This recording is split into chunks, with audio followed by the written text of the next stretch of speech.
Coach, and then open up for some questions. Well, good morning, everybody, and I guess we now put kind of the preseason-ish, at least from scrimmage and exhibition, behind us, and move our attention and start to focus on the regular season, which somehow it seems like it takes basketball forever to get here as you go through the spring and the summer and even like September a little bit. And then now it's like, holy cow, slow down just a hair for us. Let us kind of catch up and catch our breath to get ready. But yeah, excited about our group. We're getting a little bit healthier at the right time. So we've had kind of the full complement the last couple days in practice, and that's been nice because we haven't really honestly had that since we got started. So excited about where we are. Still obviously plenty of work to do and lots to talk about when we get in our staff meetings and try to figure it out and work through lineups and personnels and just strengths and weaknesses. And there's a lot of it that you're trying to guess a little bit of what might present itself. And so we're just kind of trying to stay ahead of it to see if we can eliminate some of those things that might get us at some point. But I think from the player side, they're still chomping at the bit to play somebody else and probably in a little bit of the dog days now, and just excited for what's coming here pretty soon. So, yeah, excited for the challenge coming, and we're in a pretty good spot as we are today. Coach, defense, obviously we know that's a calling card, but every group's a little bit different. So have you figured out what this group does well defensively? Is it any different than last year's group? I mean, you got some players back, but a lot of newcomers. So where are you defensively? Yeah, I think time will still tell a little bit. We would like to think we still are going to be a dominant defensive team. We're still, as you saw us, I guess, in the exhibition, it won't look a whole lot different other than personnel. The structure of it will stay for the most part the same. We are going to have to probably make some tweaks based on the personnel. But we'll kind of wait and see a little bit on that, kind of see how it goes. But I think we're somewhat prepared. Same thing that I was talking about. I think we've got some, ability to change and adapt if we need to there. We're hoping we're a little bit better of a rebounding team. Again, hard to kind of really gauge that when you play just Fairmont just physically doesn't challenge you there. So we were just going over the top and getting some rebounds at times that's not going to be realistic, but really wanting to focus on the rebounding a little bit more on the defensive end. But yeah, we still want to be an elite defensive team. We want to hang our hat on that end and then see if we can't even continue to find ways to be better offensively. What does it take for the newcomers to learn what you want defensively? Is that always something in progress, or how does that go? Yeah, I think it's a work in progress for sure. I think when you December is when new kids probably start to really feel comfortable, sometimes later. But with some of the transfers, they've played a lot of college basketball, so hopefully they do pick it up a little bit earlier. Freshmen sometimes take a little bit longer, so then it may be January, sometimes even later, just kind of depends. But it shouldn't take too long. I feel like we're getting a little bit better when you look at our structure every day in practice. I'm like, okay, we're starting to figure this out a little bit. And each team, from different press breaks and different offenses until we get about halfway through the year and you've seen about everything, but it does get to a point when you get into February, we've probably seen about every press break, and we've seen a bunch of man offenses and zone offenses. So you start to kind of gets a little bit easier at that point, but it'll be a minute. They got to get through Christmas first, then I guess. Yeah, Christmas-ish. Yeah, the mental side of that too becomes the grind. But yeah, December, I think, before they're truly, truly comfortable. But I'm starting to see, every day. I just feel like, oh man, our structure, and I know I just used that word, but our structure is starting to look a little bit better every day. With Sydney Shaw, obviously, since day one, the mission was to get her better defensively, and I think you guys have kind of gotten there. But you're also asking her maybe to step up more offensively now, which has kind of been what natural to her. But so she's becoming more of a complete player. What are you seeing with Sydney, and is she answering the call, I guess, so to speak? Yeah, so you're saying she wants more shots, right? That's what you're, no, she does. Yes, she's a very good offensive player. Right. Took a step a year ago. Role will change this year without question. And I say role as in, but scouting reports are going to start with her and Jordan most likely now. Those were our double-figure scores, so there's going to, just be a more awareness and emphasis on her. And so finding ways to be creative offensively, to score it from all three levels. She has the ability to shoot the three. She can pull up at mid-range and looks athletic when she does, continuing to get to the rim at a great rate, to get to the free throw line a little bit. So those are the progressions we want to see from her. We've put the ball in her hands a little bit more and had some point guard duties, and that's a battle, too, that we just talk about a lot also, is like, are we taking away some of her scoring by doing that? Can she still operate as a ball handling person and not get lost in the offensive shuffle? So, just still kind of working through that. Those will be things that will take time, and that's kind of the role definition that I think you have an idea right now, but certainly there's plenty of time still to go to figure out exactly what these roles will look like. I would think, like, from watching Sydney the other night, or Sydney Woodley and Sydney Shaw, that they're kind of, maybe those are the two players that have an opportunity to really jump out and grab attention that maybe they hadn't previously grabbed, I guess. Yeah, no, I think there's plenty more than that, to be honest. Those are the two that have been here, and so for you guys that haven't seen the other ones every day in practice, or the newcomers, yes, like Woodley's role should look different, Shaw's role should look different, just being better versions of themselves, being more confident in themselves. If Woodley offensively will stay on the attack like she did against Fairmont and get out in the open floor and, make the occasional three, then that's going to be significant to go with what she can do defensively. And then I know we've talked about Shaw too, and just that role's certainly going to be different. But no, I don't think it's just going to be those two, because Jordan Thomas' role is a returner that needs to look a little bit different, and then we've got all these newcomers who are just still trying to figure it out a little bit, but their roles need to be different when, in places that they came from.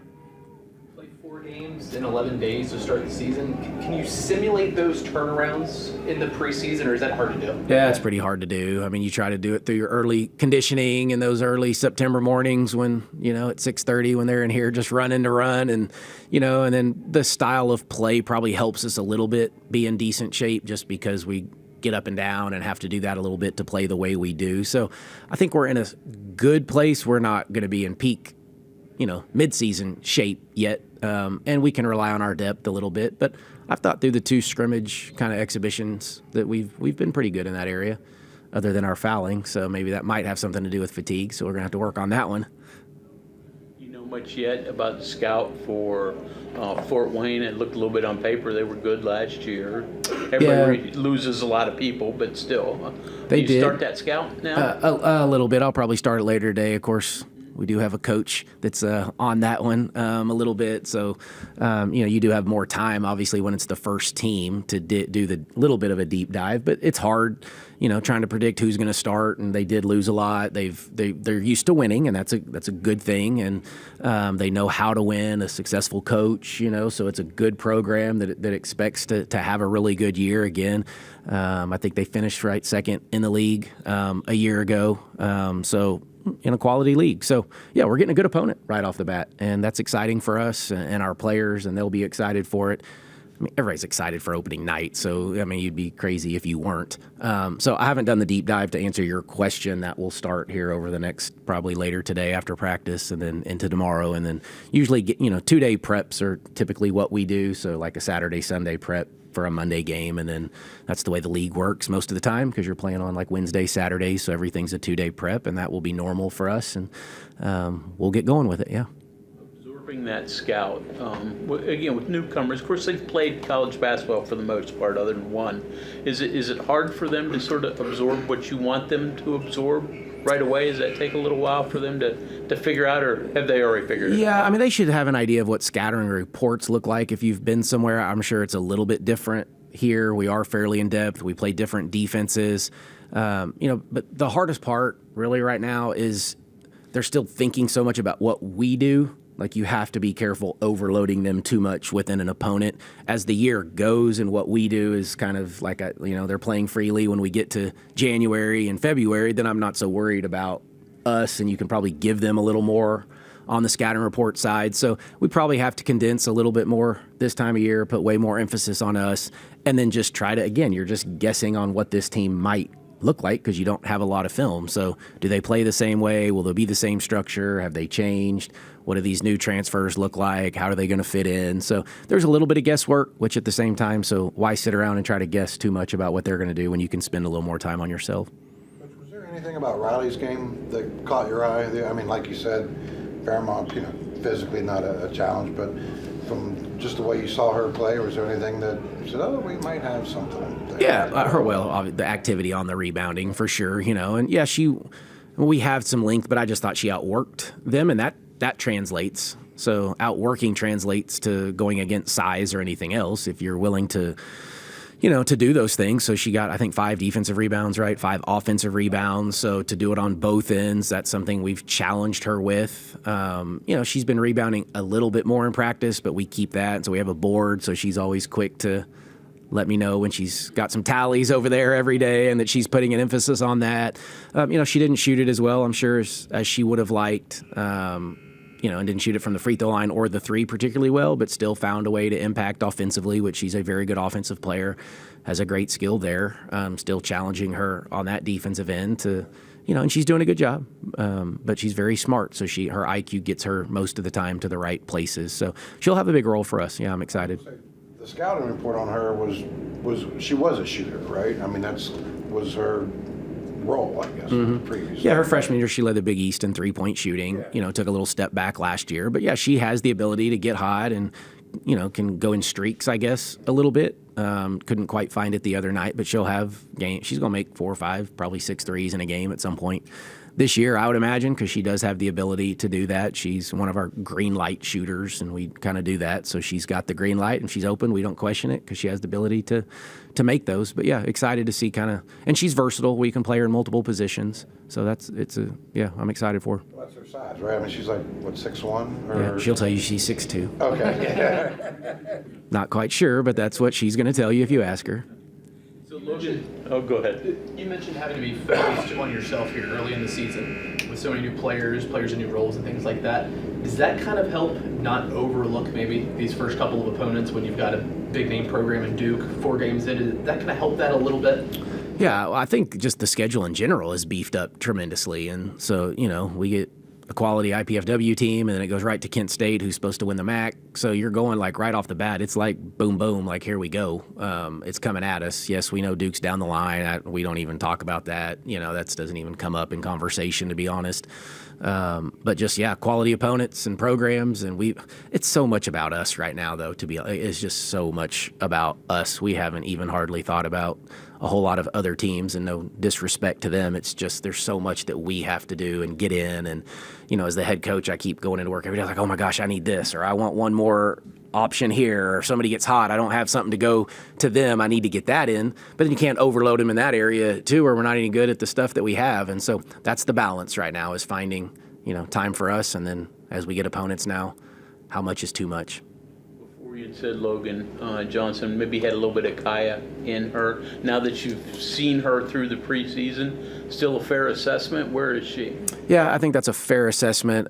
Again, I think it's just going to take a minute for the game to slow down. You can tell, the wheels are turning. And so when the wheels are turning, you're just not quite as explosive, quick as you can be. The good news for, we remember Kaya's senior year, end of the year, when she's just playing as freely as free can play and just running around and doing everything that Kaya was so good at and so invaluable. And so Logan will get there.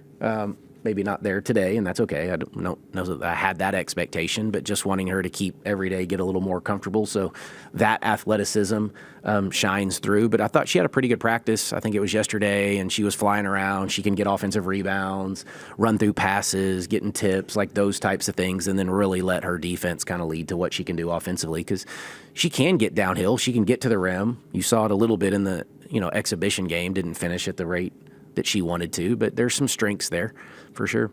You were talking in the preseason, or at the beginning of the preseason, about how Jordan Harrison has been kind of deferring, trying to build chemistry and that sort of, but that you needed her to, at some point, get more aggressive. I mean, obviously she got in foul trouble the other night, but are you starting to see her kind of take over more like you had wanted? Yeah, honestly, not overly concerned with Jordan doing that. I feel like she's going to do that. I think she's trying to figure out her teammates and, who to get the ball to, where to get it to. At the same time, as a point guard that wants to score, is how do you pick and choose that? And when do you pick and choose to do those things? And, yeah, she got in a little foul trouble. That, honestly, it was a little bit of foul trouble, but then we got late in the game, and I'm like, yeah, I'm not putting you back in for this at this point. You've played a lot of college basketball games. Let's get all these other kids as many minutes as possible. So that's really what it turned into, was just let all the new players play a little bit more. If you're a returner, I've seen you do it. You've played in that building.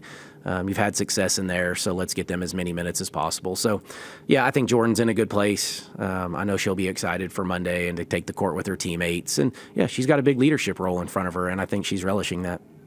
You had basically the same starting lineup for all but one game last year. Because it looks like you have some more bench options this year, do you maybe want to evolve that starting five based on matchup, or do you want the five to pretty much be the five?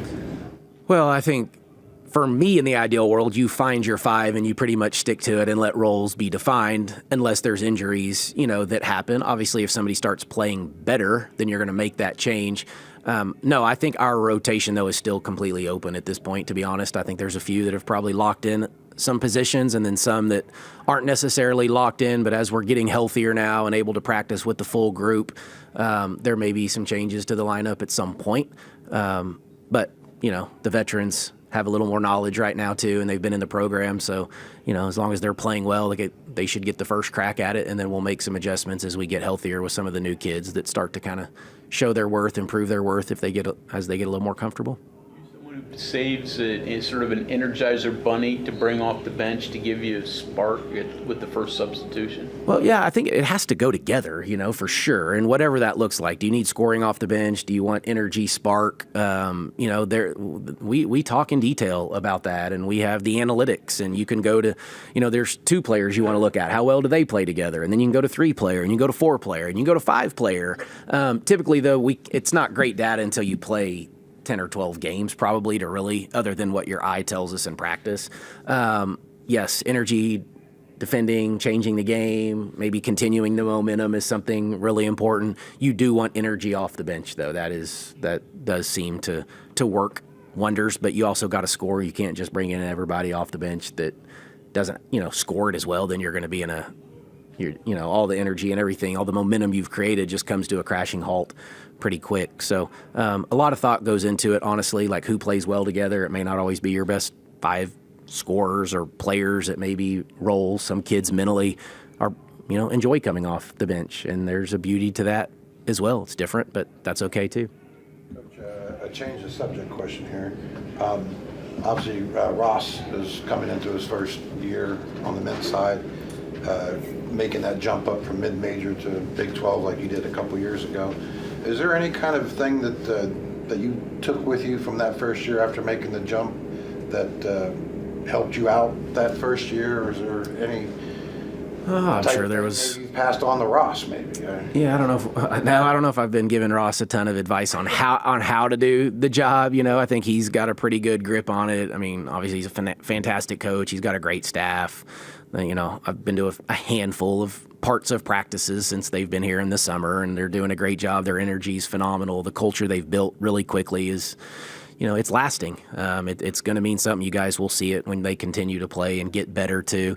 The biggest difference is obviously you're managing more people, time, commitments, media, those types of things. That is a different level without question. And then when you get into Big 12 play is the separator. That's, it's almost just flipped. And I think I've talked about this before. At the mid-major level, you're trying to survive the non-conference and put a really good non-conference, and you may only get to play like 1 or 2 Power 4 teams, and those mean everything to you. And then you get in your league, and we felt like that was our opportunity to stack wins. And, on our bad years, we might lose 3 league games or something like that. In a couple of years, we didn't lose a game in the conference, and then here it's kind of like you're trying to establish wins and victories and identities in the non-conference because what's coming when you get into the gauntlet of a Power 4 league. And so that's what's flipped. I think I've mentioned that to him maybe one time, and not that that's any great advice or something, deep thoughts, but that's when you're at the mid-major level, it's just those non-conference and conference are just flipped once you get your, program to that certain level. It's a gauntlet. It takes, and that Big 12 men's basketball that's a gauntlet every night. Thanks, Coach. Thanks, everybody.